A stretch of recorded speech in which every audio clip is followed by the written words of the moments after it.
சமூக வளர்ச்சிக்கு கல்வியை மிகச் சிறந்த கருவியாக பெரியார் கருதினார். சமூகத்தில் இருக்கிற எல்லா தரப்பினரும் அல்லது எல்லா சமூகத்தினரும் மேன்மைக்கு வரணும் அப்படின்னா கல்விதான் சிறந்த வழிகாட்டியா பெரியார் இங்க குறிப்பிடுறாரு. அதனால கல்விதான் ஒருவர் சிறந்து விளங்க செய்யும். அதனால எல்லாரும் நல்லா படிக்கணும்.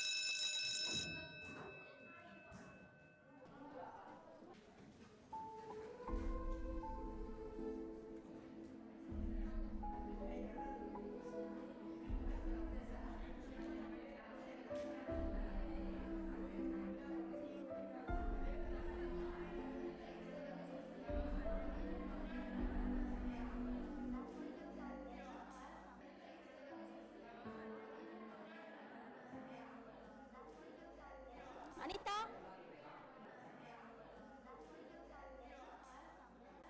ஸ்டாஃப் ரூம் வந்து பாருங்கப்பா.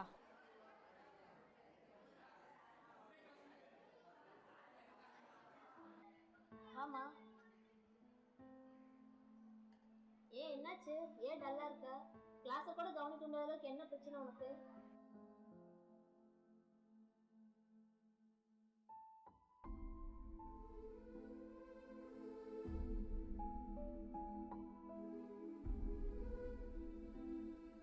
சரிம்மா, பயப்படாத. இதை குறித்து கவலைப்பட்டு இருக்காத, நான் இருக்கேன். நீ இப்ப போய் கிளாஸ் கவனி. இதை நினைச்சிட்டு பயந்துட்டோ கவலைப்பட்டு எது இருக்காது. சரியா? நான் சரிங்களா? ஓகே.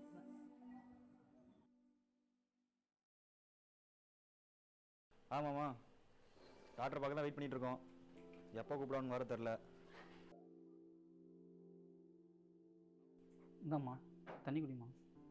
ஆமாம்மா, அப்போ எந்த ஹாஸ்பிட்டலில் கூட்டில் போய் செக் பண்ணீங்க? ஓ, அங்கேயா? சரி சரி சரி மாமா. பதட்டப்படாதம்மா, எல்லாமே நல்லா தான் நடக்கும். உன் கூட நான் இருக்கேன். உனக்கு என்னப்பா, ஆம்பளை பிள்ளை பற்றிட்ட சந்தோஷமாக இருப்ப. நாளைக்கு ஆமாம்மா, நான் என்ன சொல்ல போகிறோம் தெரியல, பயத்தில் உட்காந்துட்ருக்கேன்.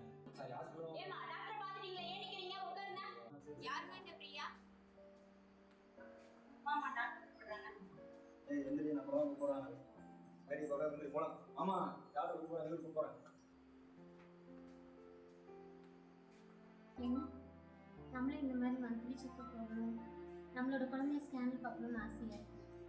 கண்டிப்பாம்மா, எல்லாம் நல்லா தான் நடக்கும். நம்ம குழந்தைய நம்ம ஸ்கேன் பார்க்கலாம். சரியா?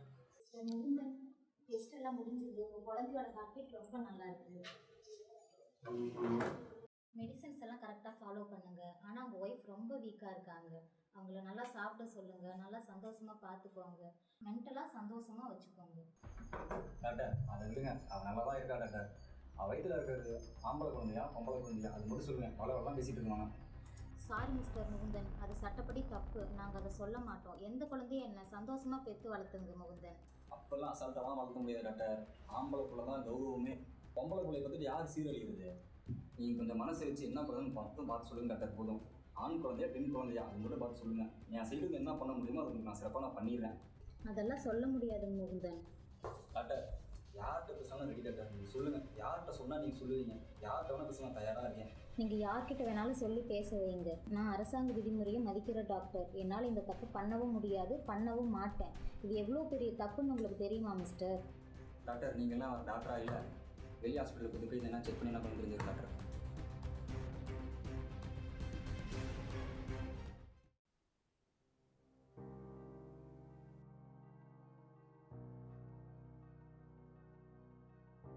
வணக்கம் சார்.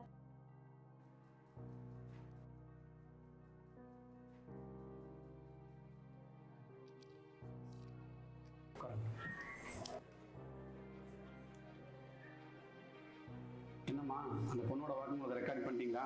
சார், இன்னைக்கு ரெக்கார்ட் பண்ணிடலாங்க சார். ஏம்மா இவ்வளோ லேட் ஆகுது?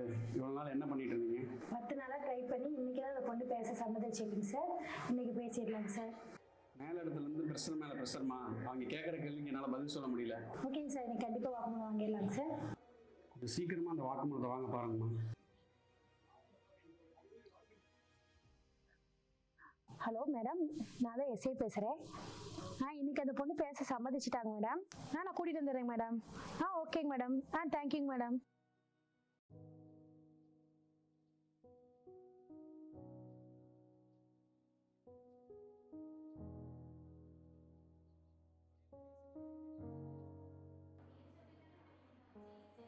கண்ணு ஆரப்பனா ரெடி இல்லை, ஒன்றும் பிரச்சனை இல்லை, கேமரா பற்றி சொல்லிடுவேல கண்ணு. ஏங்க கொஞ்சம் கேமரா பார்த்த மாதிரி தள்ளி உட்காருங்க. மேடம் அவங்க ரொம்ப பயந்துருக்காங்க, கொஞ்ச நேரம் அவங்கள ரிலாக்ஸ் ஆக விட்டுட்டு அப்புறமா ரெக்கார்டிங் ஸ்டார்ட் பண்ணலாமா? ஐயோ மேடம் எனக்கு டைம் இல்லை மேடம். ஏற்கனவே அந்த எஸ்ஏ கத்துன்னு கத்துறாருங்க மேடம். இதுக்காக நான் 10 நாளாக வந்து ஒர்க் பண்ணிட்டு இருக்கேங்க மேடம். இப்போ தான் அந்த பொண்ணு ஓகே சொல்லியிருக்கு மேடம். ஸ்டார்ட் பண்ணுங்க மேடம், அந்த பொண்ணு கொஞ்சம் பேசுவாங்க மேடம்.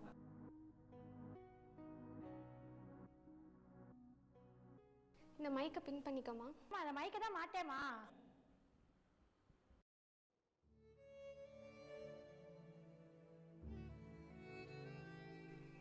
ஆராதனா, உன்னோட பயம் எனக்கு புரியுது. நீ அந்த இடத்துல எவ்வளோ வலியும் வேதனையும் அனுபவிச்சிருப்பேன்னு எனக்கு நல்லா புரியுது.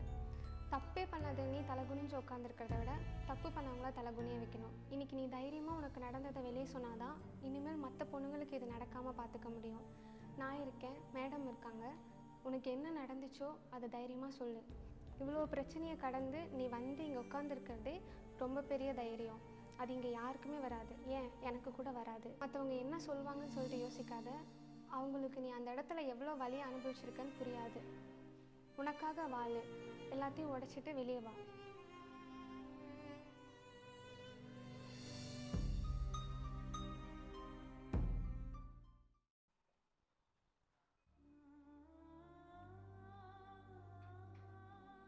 என்ன இங்கே பாரு மல்லிகா, உனக்கு கல்யாணம் பண்ணி வச்சதே பெரிய செலவு. இருக்கிற சொத்தெல்லாம் பிரித்து விட்டு நான் தெருவில் நிற்கிட்டா. உனக்கு சொத்து வேணா உன் புருஷன் போய் கேட்டு வாங்கிக்கோ. அவங்கதான் என்னை கைவிட்டுட்டாங்கன்னு உன்னை தேடி வந்தா நீ என்னை இப்ப நடுத்தரவுல நிறுத்த வைக்கிற. அப்பா இருந்திருந்தா என்னை இப்படி விட்டுருப்பாரா? இந்த பிள்ளைகளை பாரு, இந்த பிள்ளைகளுக்காகவாது கொஞ்சம் சொத்து கொடுக்க கூடாதா? உன் பிள்ளைகளோட எதிர்காலத்தை பார்த்தா என்னோட பிள்ளையோட எதிர்காலம் என்ன வருது? மரியாதையா போயிரு. இந்த பிள்ளைகளுக்காக கூட நீ மனசு இறங்க மாட்டேன்றி. இதுக்கு மேலேயும் சொத்து அதுன்னு வந்தீங்கன்னா நீ நம்ம அப்பனுக்கே பிறக்கலைன்னு நிரூபிச்சுட்டு எல்லாத்தையும் எழுதி வாங்கிடுவேன்.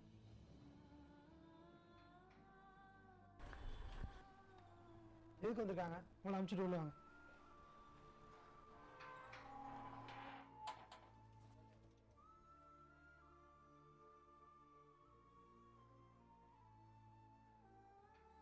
வணக்கம்.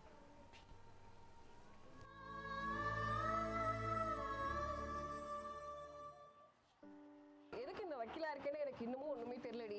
ஏன்னா வந்து இந்த கருப்பு கவுனம் நான் எதை போட்டிருக்கேன்னு எனக்கு இன்னமும் புரியாம தான் இருக்கு. ஏன்னா நியாயம் கிடைக்க வேண்டியவங்களுக்கு நியாயம் அப்படிங்கிறது கிடைக்கவே மாட்டேங்குது.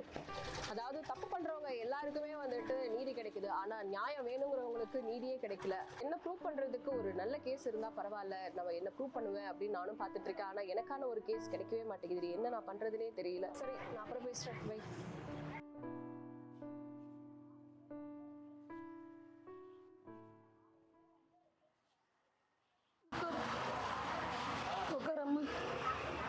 என்ன பண்றதுன்னே தெரியல.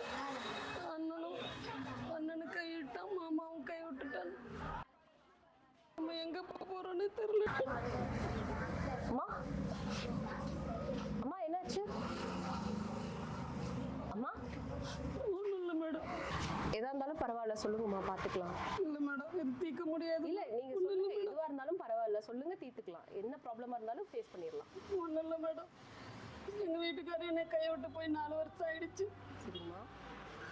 இப்ப என் பிள்ளைகளை எப்படி வளர்க்கறதுன்னு தெரியல. என் அண்ணன் தம்பிங்கள்ட்ட போய் எங்க அப்பா சொத்தையாவது எனக்கு கொஞ்சம் பங்கு கொடுங்கன்னு போய் கேட்டேன். என் அண்ணன் தம்பிங்க என்னை ரோட்டு வாசல்லே நிறுத்தி விட்டுட்டு விரட்டிட்டாடுங்க மேடம். சொத்தெல்லாம் தர முடியாது. என் 2 பிள்ளையும் கூட்டிக்கிட்டு நடுத்தரவுல நிக்கிறேன் மேடம். என்ன பண்றதுன்னு தெரியல, யாரு எங்களுக்கு இருக்காங்கன்னு தெரியல. இதுக்கு போய் எங்க நியாயம் கேட்கறதுன்னு தெரியல மேடம். பாருங்க மேடம், இந்த பிள்ளைகளை வச்சு இந்த பச்சை பிள்ளைய பாருங்க மேடம். இதுக்காக வந்துட்டு உங்க அண்ணன் தம்பி கிட்ட போய் நீங்க பேசிருக்கே வேண்டாமா? ஏன்னா நீங்க வந்து பசங்களை கூட்டிட்டு, அதாவது கணவளால கைவிடப்பட்ட பெண்ணா நீங்க இருந்து உங்க அண்ணன் தம்பி கிட்ட போய் நீங்க இவ்வளவு தூரம் நீங்க கெஞ்சிருக்கே வேண்டியதில்லை. ஏன்னா பெண்களுக்கான சொத்துரிமை சட்டம் அப்படிங்கிறது கண்டிப்பா இருக்கு. நியாயமான முறையிலேயே நீங்க வாங்கிக்கலாம். என் கூட ஆஃபீஸ்க்கு வாங்க, ஒரு சின்ன ஃபார்மாலிட்டிஸ் தான், நீங்க அதை முடிச்சு கொடுத்துட்டீங்க அப்படின்னா உங்களுக்கான நியாயத்தை நான் வந்து சட்டப்படி கோர்ட்ல நான் வாங்கி தரேன். சரிங்களா? கவலைப்படாதீங்க. அப்பா சொத்து என் பிள்ளைகளுக்கு கிடைக்குமா மேடம்? உங்களுக்கு கண்டிப்பா கிடைக்குமா? சரி.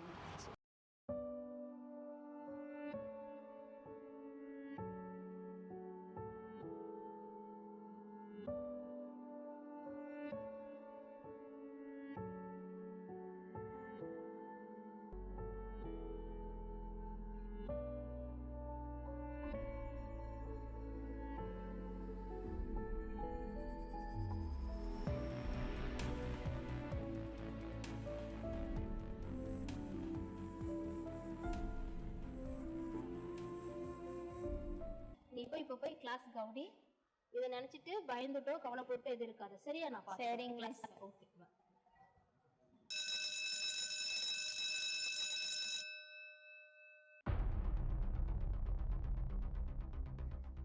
இப்போ எதுக்கு மேடம் என்னை வர சொன்னீங்க? ஏற்கனவே ஏகப்பட்ட வேலை இருக்குது, அதெல்லாம் விட்டுட்டு வந்திருக்கிறேன். விஷயம் என்னன்னு சொல்லுங்க. என்ன சார் பண்ணி வச்சிருக்கீங்க? படிக்கிற குழந்தைகளுக்கு கல்யாணம் ஏற்பாடு பண்ணி வச்சிருக்கீங்க. மேடம், என் பொண்ணு என் விருப்பம், சரிங்களா? அவளை கல்யாணம் பண்ணி வைப்பேன், படிக்க வைப்பேன், நான் என்ன வேணாலும் பண்ண முடியும். நேற்று பார்க்குறேன் பசங்க கூட நின்று பேசிட்டு வந்துட்டு இருக்கிறேன். இதை வேற யாராவது பார்த்தா என்ன ஆகுது? எந்த காலத்துல சார் இருக்கீங்க? இப்ப இருக்கிற குழந்தைங்க நம்ம இருக்கிற மாதிரி இருப்பாங்க நினைச்சிட்டு இருக்கீங்களா? உங்க பொண்ணோட ப்ராக்ரஸ் கார்டை பாருங்க. அவதான் ஸ்கூல் ஃபர்ஸ்ட் வந்திருக்கா. நீங்க எடுக்கிற ஒரு தப்பான முடிவுனால அவருடைய ஃபியூச்சர் எவ்வளவு ஸ்பாயில் ஆகும், அவருடைய வாழ்க்கை எவ்வளவு பின்னோக்கி போகும் தெரியுமா உங்களுக்கு? எனக்கு என் கௌரவம் தான் மேம் முக்கியம். சொந்தக்காரங்க முன்னாடி என்னால் தலை குனிஞ்சு நிற்க முடியாது மேம். பெண்களோட திருமண வயது என்னன்னு தெரியுமா சார் உங்களுக்கு? உங்க பொண்ணுக்கு இன்னும் 17 வயசு கூட கம்ப்ளீட் ஆகல. நீங்க பாட்டுல திருமண ஏற்பாடு பண்ணி வச்சுட்டு இருக்கீங்க. இதையும் மீறி நீங்க உங்க பொண்ணுக்கு நீங்க மேரேஜ் பண்ணணும்னு பாத்தீங்க அப்படின்னா குழந்தை திருமண தடுப்பு சட்டத்தின் கீழே உங்க மேல நான் வந்து ஆக்ஷன் எடுக்க வேண்டி வரும். உங்களுக்கு வேணா உங்க பொண்ணோட படிப்பு மேல அக்கறை இல்லாம இருக்கலாம். அஸ் ஏ டீச்சரா அனிதாக்கு நான் படிப்புக்கு ஃபுல் சப்போர்ட் பண்ணுவேன், அவளுக்காக போராடுவேன் சார். என்னதான் மேடம் பண்ண சொல்றீங்க? சார், அனிதா ரொம்ப நல்ல பொண்ணு. நம்ம குழந்தைங்க மேல ஃபர்ஸ்ட் நம்ம நம்பிக்கை வைக்கணும். அப்பதான் நம்ம குழந்தைங்க நம்ம மேல நம்பிக்கை வைப்பாங்க. தப்பு பண்ண வேண்டிய சூழல் வந்தா கூட அவங்க தப்பு பண்ண மாட்டாங்க சார். உங்க பொண்ணோட பெரிய எய்மே அவர் ஒரு நல்ல டாக்டர் ஆகணும் தான். பக்கத்துலதான் அவருடைய கிளாஸ் ரூம் இருக்கு, போய் பாருங்க. அவ எப்படி படிக்கிறான்னு பாருங்க. அவளுடைய ஆட்டிடியூட் பார்த்துட்டு நீங்க உங்களுடைய முடிவை நீங்க எடுக்கலாம். அவ்வளவுதான் சார் என் சைடுல இருந்து நான் சொல்ல வேண்டியது.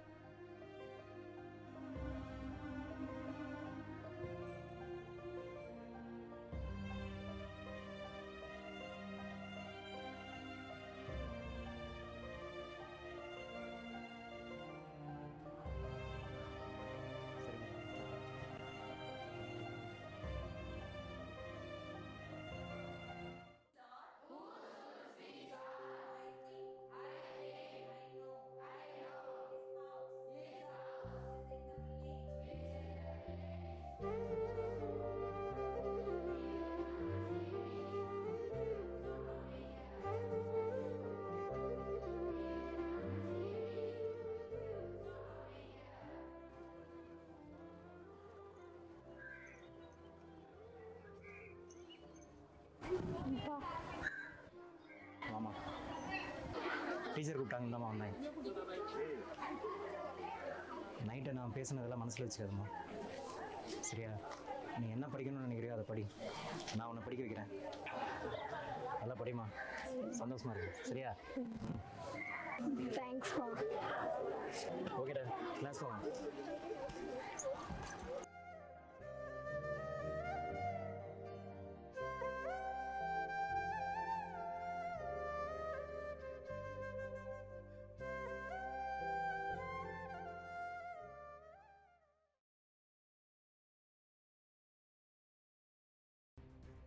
டாக்டர், நீங்கள் என்ன டாக்டரா? இல்லை, வெளி ஹாஸ்பிட்டலுக்கு கூட்டு போய் என்ன செக் பண்ணி என்ன பண்ண தெரிஞ்சது டாக்டர். இங்கே பாரு பையா, என்ன குழந்தை வேணும் வேணும்னு நான் தான் முடிவு பண்ணணும். உன் வேலை என்ன பெற்று கொடுக்குறது மட்டும்தான். நான் என்ன சொல்கிறேனோ அதான் நீ கேட்கணும். நான் என்ன பண்ண சொல்கிறேனோ அதான் நீ பண்ணணும். என்னை எதிர்த்துக்கிட்ட அப்படின்னா உன் லைஃப்பில் நீ அப்படியே ரொம்ப பின்னாடி போயிடுவேன். அது தெரிஞ்சு நீ நடந்துக்கோ. ஆஸ் அ டாக்டர் அவங்க மேலே கம்ப்ளைண்ட் ரைஸ் பண்ணுவேன். கவர்மெண்ட் இருக்கு, கண்டிப்பாக அவங்க மேலே ஆக்ஷன் எடுப்பாங்க. நீங்கள் என்ன வேணால் பண்ணுங்க, உள்ளே இருக்கிறது என் குழந்தை. அது வேணுமா வேணாமா நான் தான் முடிவு பண்ணணும். பொம்பளை பிள்ளையா இருந்தால் கலைக்க தான் போகிறேன். என்னால் எங்கேயும் வரவும் முடியாது, குழந்தைய கலைக்கவும் முடியாது. மரியாதைலாம் பேசிட்டு இருக்க. உங்க ஒரு நாள் தெய்வம் எப்படி இருந்துச்சு? ஒரு நாள் வாங்க முடியும். மிஸ்டர் முகுந்தன், இதெல்லாம் நான் முன்னாடியே பண்ணியிருக்கணும். நம்ம 2 பேரும் சேர்ந்து புரிஞ்சு வாழ்றதா வாழ்க்கை. என்னை புரிஞ்சுக்கவும் இல்லை, என்னை ஒரு பொண்ணாகவும் மதிக்க. என்னால் இனிமேட்டுக்கு இந்த அடிமை வாழ்க்கை வாழ முடியாது. குழந்தைய எப்படி வளர்க்கணும், பாதுகாக்கணும்னு எனக்கு தெரியும். நான் பார்த்துக்கிறேன். ஒரு குழந்தை வேணுமா வேணாமான்ற முடிவு பண்ற அதிகாரம் ஒரு தாய்க்கு இருக்கு. பிரியா குழந்தை வேணும்னு நினைக்கிறாங்க, நீங்க வேண்டாம்னு நினைக்கிறீங்க. இப்படியே பண்ணிட்டு இருந்தீங்கன்னா பெண் குழந்தை பாதுகாப்பு சட்டம்னு ஒன்று இருக்கு. அதுக்கு கீழே உங்க மேல நான் கேஸ் ஃபைல் பண்ணிடுவேன். மரியாதையா வெளில போயிடுங்க.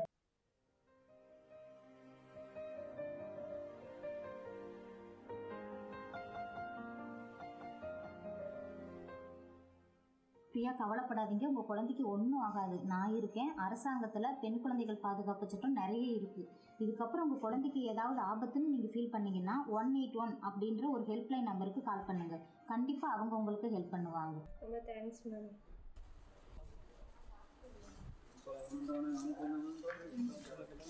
நீங்கள் எனக்கு ரொம்ப சந்தோஷமாக இருக்கு. கடவுள் நம்மளை கைவிடலை. உங்களுக்கு என்ன குழந்தை பிடிக்கும்? எந்த குழந்தையாக இருந்தால் என்னம்மா, எல்லாமே ஒன்று தான். இருந்தாலும் நீ கேட்டதுனால சொல்கிறேன், உன்ன மாதிரி அழகான ஒரு பெண் குழந்தை தான் வேணும்.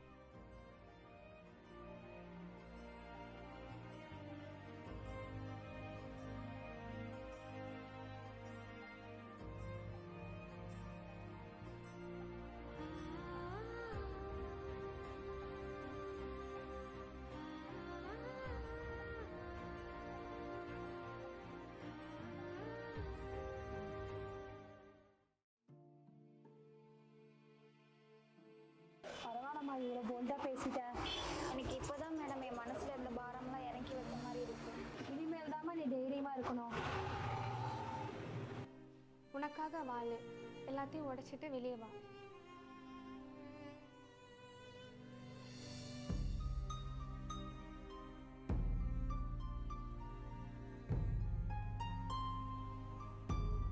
மேடம் இப்போ எல்லாம் ஓகே தானே?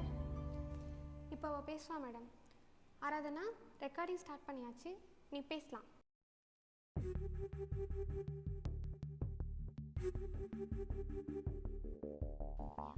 ஆராதனா. நான் first year BSc computer science படிக்கிறேன். என் கூட படிக்கிற பையன் தான் வருண்.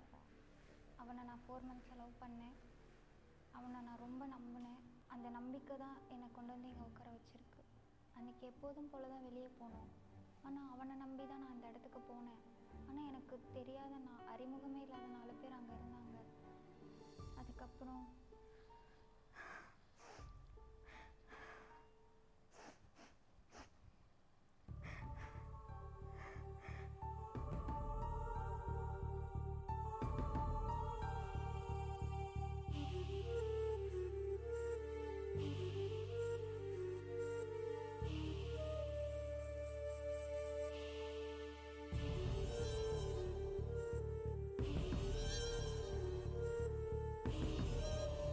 எனக்கு நடந்தது இதுதான். இதையும் தாண்டி ஒரு சில விஷயங்கள் உங்கள் கூட நான் ஷேர் பண்ணுறேன். ஆராதனா மாதிரி இந்த இடத்துல வேறு எந்த பொண்ணுங்களும் வந்து உட்காந்துடக்கூடாது. இன்னும் அவங்கக்கிட்ட நிறைய பேர் மாட்டிகிட்ருக்காங்க. இன்னும் வெளியே வராத விஷயம்லாம் இன்னும் நிறைய இருக்குது. நான் படிக்கிற வயசில் இதை பண்ணது தப்பு தான். இப்போ ஒரு ப்ராப்ளம் ஆனதுக்கப்புறம் தான் இந்த விஷயம் எனக்கு புரியுது. பெண்களுக்கான சட்டம் நிறைய இருக்குது. அதை ஃபஸ்ட்டு நம்ம தெரிஞ்சுக்கணும். நம்ம யூஸ் பண்ணுற மொபைல் ஃபோனில் தேவையில்லாத ஆப்ஸ்லாம் நிறைய நம்ம யூஸ் பண்ணுறோம். ஆனால் உமன் சேஃப்டிக்கான இந்த காவலன் ஆப் அதெல்லாம் நம்ம இன்ஸ்டால் பண்ணி வச்சுக்கணும். எமர்ஜென்சி கான்டாக்டில் உங்களோட ஃபேமிலி மெம்பர்ஸ் நேம் வைங்க. கவர்மெண்ட் நம்மளை பாதுகாக்க ரெடியாக தான் இருக்காங்க. உங்களுக்கும் உங்கள் பெண் குழந்தைக்கும் இந்த வன்கொடுமை நடந்தால், இல்லை அந்த ப்ராப்ளத்தில் நீங்கள் மாட்டிக்கிட்டீங்கன்னா 181 1098 இந்த மாதிரி நிறைய ஹெல்ப்லைன்ஸ் நம்பர் இருக்குது. அது வந்து நிறைய பெண்களோட லைஃப்பை சேவ் பண்ண உதவியாக இருக்கும். எனக்கு நடந்தது இன்னொரு பொண்ணுக்கு நடக்கக்கூடாது.